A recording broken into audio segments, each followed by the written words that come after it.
Around 2 million years ago, Homo habilis, one of the earliest species in the genus Homo, inhabited East and Southern Africa, nicknamed the handyman.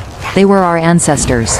In today's video, we will journey back in time to one of the earliest dawns of human history.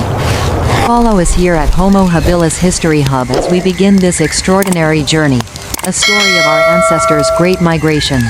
A weary Homo habilis tribe, tall, thin, with dark skin and thick black ape-like hair, draped in rough furs stitched from animal hides, trudges through a parched field, scanning the dry earth for edible roots while their eyes dart to the tall grass.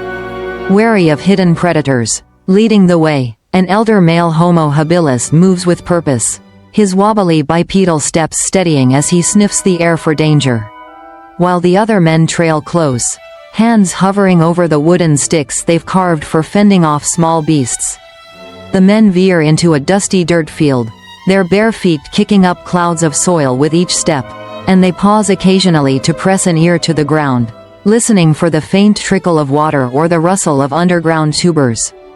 Behind them, the tribe's women, some clutching whimpering infants, others carrying woven bark baskets, follow across the same dirt field, bending now and then to pick up smooth stones, which they'll use to dig for food or hurl at threats. As the midday sun blazes hotter, the men quicken their pace through the field, their stomachs growling from days of meager rations, and they scan the horizon for both a meal and a shaded spot to rest before nocturnal predators stir. Near the field's edge, a massive gorilla stands blocking their path, its broad chest heaving as it stares down the tribe, and the Homo habilis freeze, muscles tensed, until the gorilla grunts and steps aside, seemingly uninterested in conflict. Without warning, the gorilla bolts across a narrow dirt road cutting through the field, its heavy footsteps shaking the ground, and the tribe leaps back into the grass, holding their breath until it vanishes into the distance. Once the gorilla is gone, the men break into a clumsy run across the dirt field, their unsteady legs working overtime, and they call out in soft, guttural sounds to the rest of the group, urging them to keep up.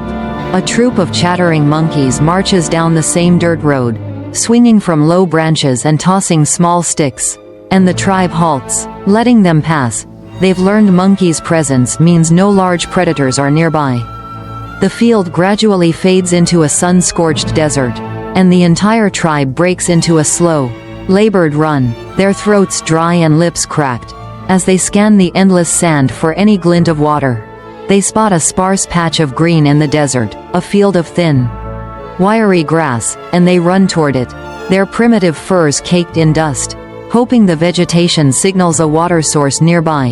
The tribe pushes on through the desert, their dark skin glistening with sweat that evaporates almost instantly, and the green patch grows larger, spurring them to dig deeper into their dwindling energy reserves. Perched on the gnarled branches of a lone tree at the green patch's edge, two small birds chirp loudly, and the Homo habilis take heart. Birds only gather where there's water, and they pick up their pace. Reinvigorated by the birds' calls, the tribe runs faster through the desert, their tired muscles screaming, and they catch a glimpse of silver beyond the tree line, water, clear and cool, waiting for them. Near the trees, a lone male Homo habilis with a broad face and a long, matted beard stands waving them over, his gestures signaling that the water is safe, no dangerous creatures lurking in its depths. Beyond the trees, a herd of elephants lumbers across a dry plain toward the water, their large ears flapping to cool themselves, and the tribe smiles. Elephants are gentle giants, as long as they're given space. The men run quickly across the dirt field separating the trees from the plain, eager to reach the water before the elephants drink too much, and they wave the women and children forward, their steps growing surer with hope. At the water's edge, a few young men cautiously approach a baby elephant that has strayed from the herd, and they gently tug at its trunk, laughing as the calf responds by spraying them with water. A group of men gathers in the tall grass nearby, and one of them grips a thick stick he found earlier, turning it over in his hands. He'll use it to dig for roots later, or defend the tribe if needed. When the baby elephant trots back to its mother, the men run through the field toward the water, their sticks still in hand, and they call out to the rest of the tribe, their voices filled with relief. A large bird soars high above the dry, tree-dotted field, circling once over the water, and the Homo habilis look up, relieved. No eagles or other aerial predators are in sight, and they relax their shoulders. The entire tribe gathers in the small green field near the water, their chests heaving as they catch their breath, and they watch the elephants drink peacefully, grateful that danger feels far away in this moment. After resting for a while, the men begin walking slowly across the dirt field to the river's edge. Their steps steady now, and they carry bark pots they've woven to collect water for the night. Up ahead, a narrow river winds through the landscape, its water clear and cool, with patches of green grass growing in its shallow parts, and the tribe lets out soft cheers. Their long search for water is over. In the river's shallows, a chimpanzee splashes around, kicking water into the air and chattering, and the Homo habilis laugh quietly, amused by the primate's playfulness. Before wading in slowly, once the chimpanzee moves to the riverbank, the tribe members wade deeper into the river, scrubbing the dust and sweat from their bodies, and they splash each other gently, savoring the coolness. A man stands at the river's edge, and a small monkey climbs onto his shoulder, chattering softly in his ear, and he lets it stay. Its presence feels like a sign of safety in the wild. Further down the river, a man and a woman sit in the shallow water, their backs leaning against smooth rocks, and they talk in soft tones, gesturing to the elephants and the trees around them. As the sun sets, painting the sky in hues of orange and pink, the same man and woman move to the riverbank, sitting on soft grass, and they watch the rest of the tribe play in the water, their hearts full of gratitude. More tribe members sit in the grass near the river, passing around small pieces of dried fruit they'd saved from their journey. And they laugh as the children chase each other, their energy restored by the water. A shaggy, early domesticated dog trots across a small stream that feeds into the river, its paws splashing lightly, and the children call out to it, running after the dog as it shakes water from its fur. Near where the stream meets the river, the elephant herd gathers to drink, their trunks dipping deep into the water, and the tribe stays back, watching in awe of the massive creatures. A group of women and young tribe members stands in the stream, dipping their bark pots into the water to fill them, and they sing soft, wordless songs that blend with the sound of flowing water. In the river's deeper part, a man dips his head under the water, holding his breath for a moment, and he emerges grinning, shaking his hair to splash the children, who scream and laugh as they run away. When the elephants finish drinking, a small group of them moves to the stream, sipping gently from its shallow water, and the tribe waves at them, a silent thank you for sharing the water.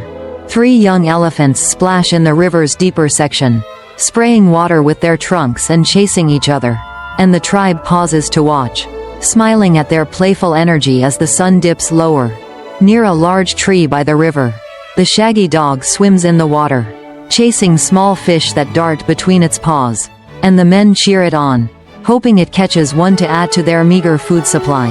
Next to the dog, a small monkey stands in the river's shallow edge, dipping its hands in and out of the water, mimicking the dog's movements, and the tribe laughs at its silly antics. On a smooth rock in the middle of the river, a small bird stands, pecking at the water to catch insects, and the tribe leaves it be. They know every creature here plays a part in keeping the land balanced. After playing, the monkey climbs out of the river and sits under the large tree, grooming its wet fur with its hands, and a woman tosses it a piece of fruit, which it catches quickly. In the grass near the tree, 2 men stand guard over a squirming baby, wrapping the infant in soft animal fur to keep it warm as the air cools. And they scan the area for any night predators. As darkness falls, the entire tribe gathers around a small fire made from sticks and dry leaves, sitting close together for warmth, and they share stories through gestures, recounting their journey to the river. The men sit closest to the campfire, their sticks propped against their legs in case night beasts come, and they take turns adding dry wood to keep the flames burning bright. A few women and children sit next to the riverbank, within sight of the fire, and they listen to the water flow, the calm sound helping them relax as they prepare to sleep. Near the river's edge, two men stand in the shallow water, filling their bark pots one last time before night fully settles in. And they speak in whispers to avoid attracting predators. Back at the campfire, a small group of men sharpens their sticks with stones, making tools for foraging the next day, and they talk quietly about where to look for roots and berries near the river. In the field beyond the stream, two wild horses lower their heads to drink from the water, their manes blowing in the soft breeze, and the tribe watches them from afar, admiring their grace. As the fire burns brighter, more men join the group around it, passing around the last of their dried fruit, and they plan to stay at the river for a few days to rest and gather supplies. The entire tribe eventually circles the campfire, their eyes heavy with tiredness but bright with relief, and they hold each other close, grateful to have survived the migration and found a safe place to stay. Near the riverbank, the monkey from earlier sits on the ground, watching the fires flicker, and it curls up next to a sleeping child, finding warmth and safety in the tribe's presence. The man and woman who sat in the river earlier now sit next to each other by the fire, their shoulders touching, and they look out at the quiet river, knowing their tribe is safe and their journey was worth it.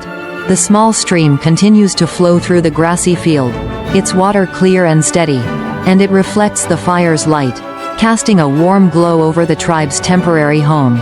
As most of the tribe sleeps, a few members sit on the riverbank keeping watch, their eyes scanning the darkness, and they smile as they hear the soft snores of their people. With the fire still burning low and the river flowing gently nearby, the Homo habilis tribe settles in for the night. Their migration paused, and they dream of the food they'll find tomorrow, knowing this river will sustain them until they must move again. Thank you for joining Homo habilis History Hub on this journey. If you found this story meaningful, please support us by liking and sharing the video. And don't forget to subscribe to our channel to continue exploring the grand chapters of human history with us. Goodbye, and we'll see you on the next journey through time.